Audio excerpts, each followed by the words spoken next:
It's the Full Force News Burst Extra, brought to you by GeneralsJoesReborn.com, with me, Christopher McLeod AKA Diagnostic 80. Not a lot of name-only reveals emerged over the past few months, but we do have a couple to look at. So let's talk Classified Doc.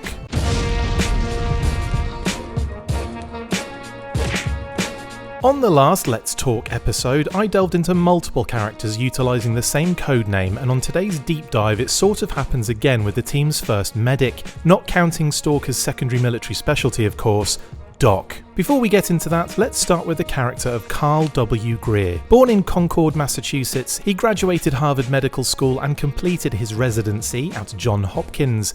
This led to his enlistment in the Army and his eventual addition to the G.I. Joe team. The file card for his first figure explicitly claimed that he was an avowed pacifist, a trait utilised again for Lifeline a few years later in the Sunbow cartoon. Doc featured in a number of the cartoon episodes, voiced by Buster Jones, and also appeared in issues of the Marvel Comics, starting with issue 11 and the Pipeline Ploy in Alaska. In the issue, he saves 3 other Joes from Destro with a well-aimed snowball, saying he was unable to carry a weapon due to the Geneva Convention. He loses to him in a fistfight, but manages to secure the antidote needed for several ill Joes. Furthermore, he faces down an armed squad of Cobra soldiers, tricking them into believing they were also sick and trading the antidote for the plutonium that Cobra had taken. What the Cobra personnel inject into themselves is really a tetanus booster shot. The 1987 animated movie features my personal favourite Doc moments, firstly popping up incorrectly coloured by the animators during the aftermath of Serpentor's prison breakout, and then simply as Buster Jones' beautiful voiceover at the end radioing in the news that Duke was out of his coma. He was shifted into the background of the animated series when Lifeline was introduced in 1986, but still popped up every now and then and was killed in action in the comics during the brutal culling of characters by the events in Trucial Abysmia in issue 109. In other media, Doc appeared in G.I. Joe Resolute in 2009 and Renegades in 2011 during both animated series runs. In Resolute, he was the medical officer on the USS Flag during the autopsy of Bazooka, but had no speaking part, and in the Renegades episode Rage, he was voiced by Phil Lamar and was portrayed as a civilian doctor who was watching over the war veterans who fell victim to the experiments conducted by Destro and Scrap Iron. He didn't get an action figure in either of those lines, however, and talking about figures, his first figure hit shelves in 1983 and gave us our first specific medical specialist in the line, and as I said at the beginning, I'm not really counting Stalker here, even though he is a medic in his own right. Let's just say Doc was the first medic as a primary specialty on the team. The figure was modelled after Hasbro designer Kipra Nichols and introduced another black character to the line, giving him a lot of interesting design additions and fun accessories. He had the green shades moulded onto the head sculpt and that awesome tan deco with splashes of white and red.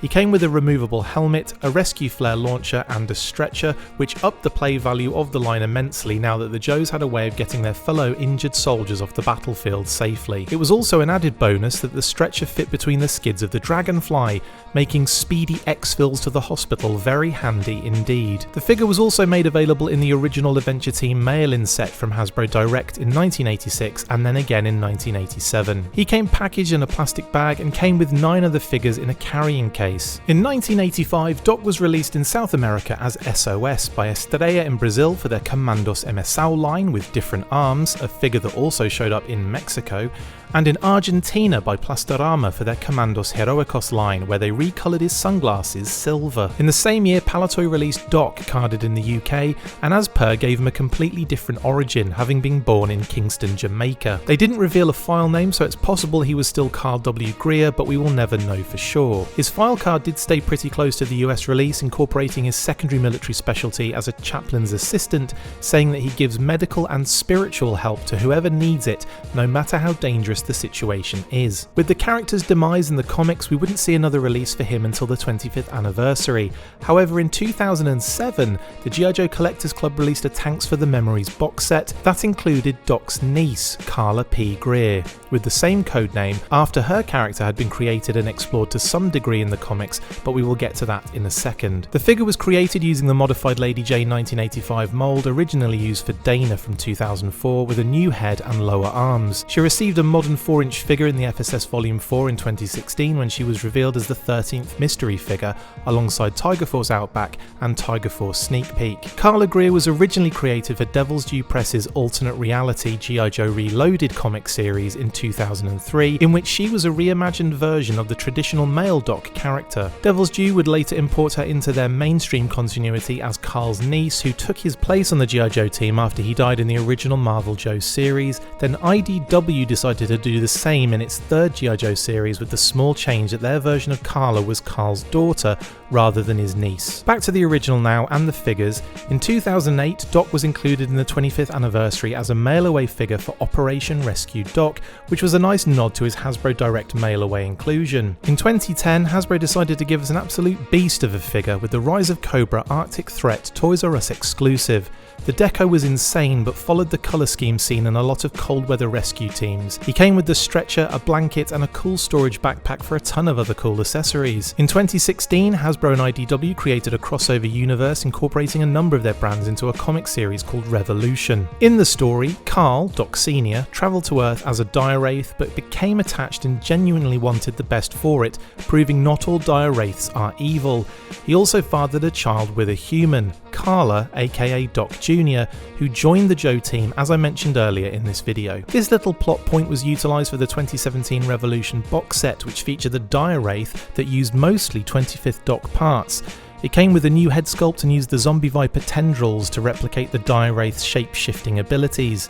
Not technically Doc, but certainly worth mentioning in this video. Most recently, Doc has shown up in the Super 7 Ultimates Wave 3 lineup and looks great in that Sunbow style with a ton of fun accessories as well. But what about Classified then, Chris, I hear you ask? Well, I fully expect to be getting the classic interpretation here and in his original male form. There is always a possibility that Hasbro could lead with Carla, but I don't think they've alluded to that so far in their name-only reveals.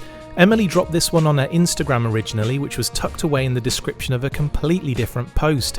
Easily the most hidden name-only reveal so far for sure. That said, nothing in the post suggested that they were doing Carla, so I assume we will be getting the OG first. We might even see a digital render for him during PulseCon, which would confirm one way or another who we'd be getting in the line. I could see them giving Doc the deluxe treatment if they wanted to ramp up the medical accessories like the stretcher, medical bag, oxygen mask, etc, but I would honestly prefer a lot more of that with the eventual Lifeline figure. They might even reuse a lot of Doc's accessories with Lifeline eventually anyway. As a single carded figure, the stretcher, removable helmet, removable shades, flare launcher with removable flare, and a few other small accessories would be perfectly fine. Not much in terms of repaints here, but I would expect an element of parts reuse in order to build the figure with all the necessary and obvious new parts like a head sculpt and some specific accessories. I would however love an Arctic Threat homage version in a winter jacket and crazy colour scheme. I could see them going all out with the deluxe in that situation and I would be all over it. All that said, I'm almost certain it will be the classic version first, but you never know. Hasbro might go a slightly different direction in the same way they did with Rock and Roll.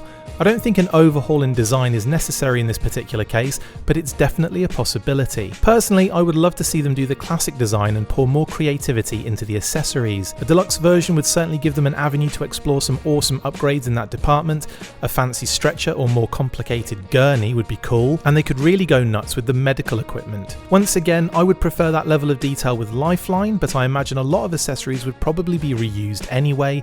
All said and done though, I fully expect a single carded figure and a vintage inspired design, but hopefully we will find out very soon. Anyway, what do you guys think? Are you excited for Doc in the Classified series?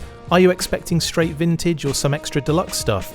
Do you have an itchy burning sensation in an intimate part of your body? Then go and consult a doctor, but also let me know in the comments below. Okay team, lots more content to come, so keep it locked, stay fresh cheese bags, and as always, full force. That's it for this instalment of the Full Force News Burst Extra. Thank you for watching, make sure to like, comment and subscribe. See you next time, and as always, full force.